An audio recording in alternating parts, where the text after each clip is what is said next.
Ilany fisiny sy fanarahan-piara-miasa eo amin'ny sehatry ny fitsarana eo amin'ny Madagasikara sy ny firenena iray izay na voasambotra any Andry Rajoelina ihany koa vao azo tanterahana ny famerenana any Andry Rajoelina eto Madagasikara. Raha ny fanazavana raha ny vaovao miparitaka dia lasa nialokaloka ny Dubai i Andry Rajoelina manomboka ny volana Oktobra lasa teo rehefa niala teto Madagasikara. Tsy mbola manana fanarahan-piara-miasa eo amin'ny sehatry ny fitsarana amin'ny Dubai nefa i Madagasikara ho iatrany ny loharan-bavao iray. Fitiavana Doni Iverasata. Eo aloha ny fanokafana ny fitoriana, ny filoha teo aloha, manaraka izany ny fampetsoana azy atao fanadihadiana, ny famoahana ny taratasy fisamborana azy, ary ho tonga hatrany amin'ny fisamborana azy amin'ny sehatra iraisam-pirenena izany raha tsy eto an-toerana ny Andry Rajoelina. Tsy afaka manao fisamborana avy hatrany izahay fa tsy maintsy manokatra fanadihadiana aloha, hoy Fanny Soerneve teo amin'ny fandraisam-peon'ny RFI. Namafisiny tsara kosa fa tsy maintsy izy izany faninjehana ny filoha teo aloha izany. Mila tranga fandikan-dalàna sy faninjehana avy amin'ny fitsarana ny famoahana fisamborana iraisam-pirenena ny filoha teo aloha Andry Rajoelina, hoy ny mpahay lalàna iray. Hatreto tsy mbola namoaka izany antony faninjehana izany ny fanjakana malagasy. Nambarany minisitry ny fitsarana fa mijanona ho tsy ambaratelo-pitsarana ny antony ny faninjehana ny Andry Rajoelina sy ireo manam-pahefana ambony hafa tamin'ny fitondrany sy nanao fandikan-dalàna. Tsy mbola nanaiky izara ny antony izy mba hisoroana ny mety fiomanana izy ireo amin'ny fiarovan-tena sy ny fanomezana porofo samihafa, hoy hatrany Fanny Soerneve. Manana sata filoham-pirenena teo aloha i Andry Rajoelina ka ny famadihana tanindrazana no anisany azo anenjehana azy, io kosa ny fanazavany ny mpahay lalàna iray. Pijanona tsy ambaratelo aloha hatreto araka izany ny antony anenjehana ny Andry Rajoelina. Antony famoahana ny fisamborana iraisam-pirenena ny filoha teo aloha, ny fanerena iverina eto an-tanindrazana hiatrika ny raharaham-pitsarany.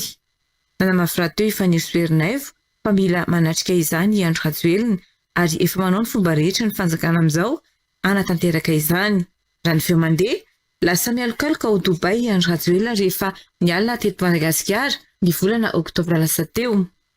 Tsy maintsy mila ny fisiny ny fanarahan-piara-miasa amin'ny sehatry ny fitsarana eo Madagasikara sy ny firenena iray izay mahavoasambotra ny Andry Rajoelina ihany koa vao azo tanterahana nefa ny famerenana ny Andry Rajoelina eto Madagasikara, hoy ny fanazavana ny mpahay lalàna. Tsy mbola manana fifanarahan-piara-miasa eo amin'ny sehatry ny fitsarana amin'ny Dubai nefa Madagasikara, hoy hatrany ny loharanom-baovao io. Miparitaka ihany koa ny feo fa mikaroka fiara-miasa amin'ny Frantsa amin'ny famerenana ny Andry Rajoelina ody eto Madagasikara ny fanjakana amin'izao. Manana izany fifanarahan-piara-miasa eo amin'ny sehatry ny fitsarana izany amin'ny Frantsa mantsy Madagasikara. Sarotsarotra nefa ny fanatanterahana ny fampodiana ny Andry Rajoelina raha miainga amin'ny Frantsa satria voarakitra ao anatin'ny sata amin'ny feny lalàna frantsay fa tsy manolotra ny olom-pireneny alefa ho tsaraina sy ho saziana any amin'ny firenena hafa i Frantsa, hoy ny fandanihan'ireo mpanara-baovao. Tsy ahivina fa mizaka ny zoam-pirenena frantsay i Andry Rajoelina ary raha ny didim-panjakana no raisin'ny praiminisitra Hery Rajonarivelo dia efa nisorona tamin'ny filoha teo aloha ity ny zoam-pirenena maha-malagasy azy ny 4 Oktobra 2024 lasa teo. Ho any anio betsaka ny vaovao azo resahana mety ny fotoana no tsoampy mbola afaka hiditra ihany koa ny mpiaino rehefa avy eo fa ny anomboantsika azy angamba dia ny somary hoe vaovao nanaitra tato anatin'ny 4 raha farany izany raha mikasika ny hoe tontolon'ny filaminana sy ny raharaham-pirenena dia nanaitra omaly takariva izany ny fanambarana tamin'ny alalana horonan-tsary natoana manamboninahitra anankiray eo anivon'ny polisy-pirenena dia ny contrôleur général Libéria Ruffin. Izay izy moa zany no lehibe an'ilay antsoina hoe CIS na ny Central Intelligence Service eto Madagasikara, ny hoe famaritana tsotsotra ny asan'io dia karazana hoe sapampitsiklovana, zany hoe mandray an'ny karoka manadiady mijery an'ireo hoe toetra rasy, karazany hoe fikotrehana asa fanakorontanana na fampiroroana sy ny sisa,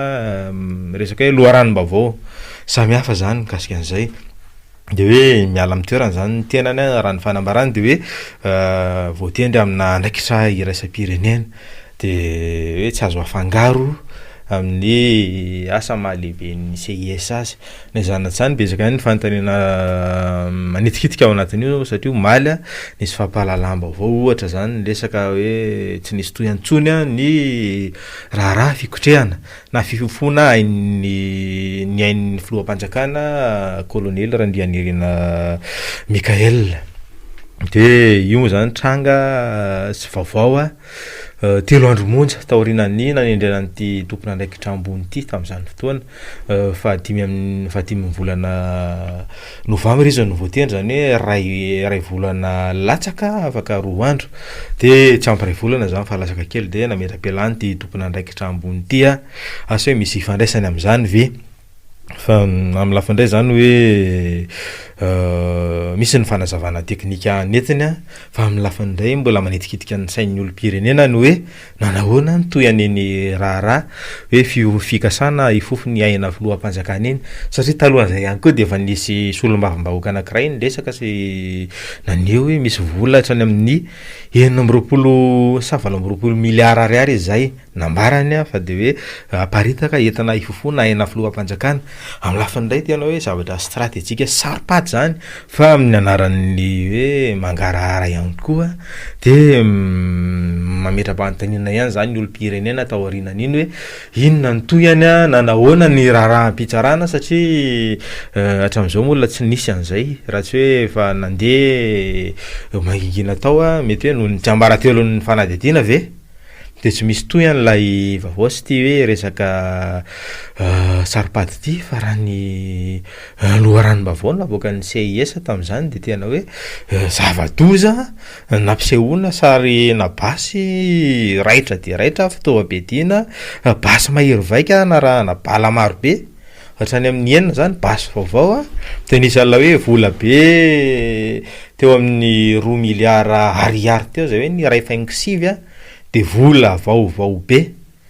tao anatin'izay ary ny 100 tapitrisa ariary no hoe vola efa somary ny asa de asa hoe avaisa lay loharanom-bola sy ny sisa nisy hoe teratany vahiny anankiroa voasambotra tao anatin'io tena nisy fikasana anankirotana firenena tokoa ve sa sanatreny vava mety hoe renseignement diso nefa ohatran'ny sarotra ihany ino ny zavatra tahaka an'izany satria sehatra matianina sy tena hoe avolenta amina renseignement zany CIS zany raha ny fahafantarana azy ka zay amin'ny anaran'ny hoe etaetam-bahoaka zany dia mba hirariana ihany ny voan'ny tatitra ofisialy mahakasika an'ireny satria betsaka ihany koa ny tsaosy ny vaovao ezahana elina miela eny amin'ny tambazotra serasera hoe sinema zavatra ninenan'ny fironina sy ny sisa ka mba tsy hironan'ny sain'ny olona sy inon'ny olona indreny de hirariana mba isin'ny hoe inona marina no tao ambadika ireny raharaha hoe fikasana ifofona ny aina filoham-panjakana ireny zay zavatra stratégique saropady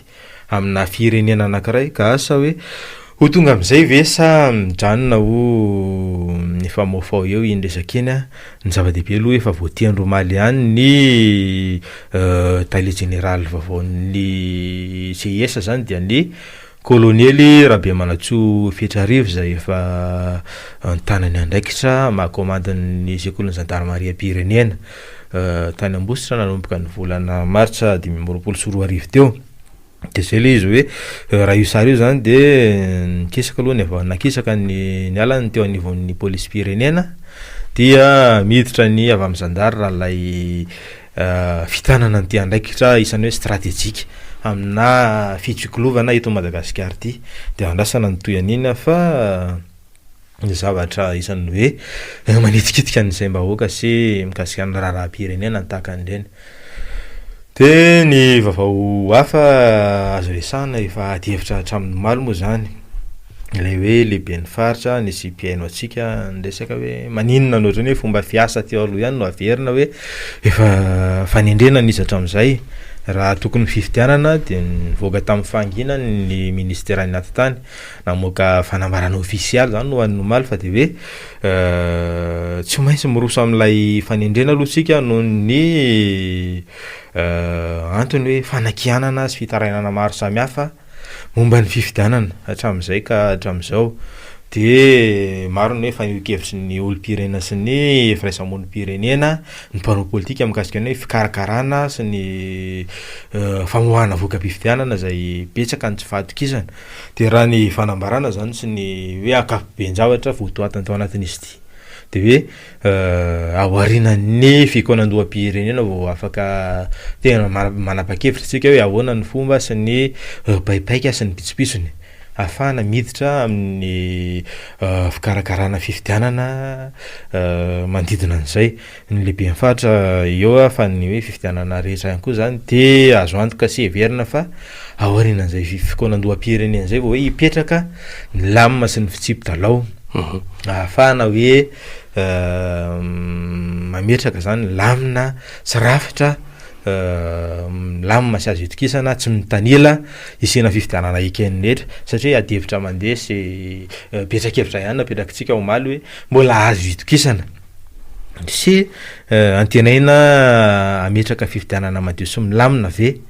ny seny ankehitriny a sasanatry ny vava mbola hitovy sy anao fomba fiasa tahaka an'ilay endrika efa hitantsika teo aloha satria ny olona sy ny fomba fanendrena sy ny pitsopisony aloha de mbola hoe ny eo ihany no mbola ireo a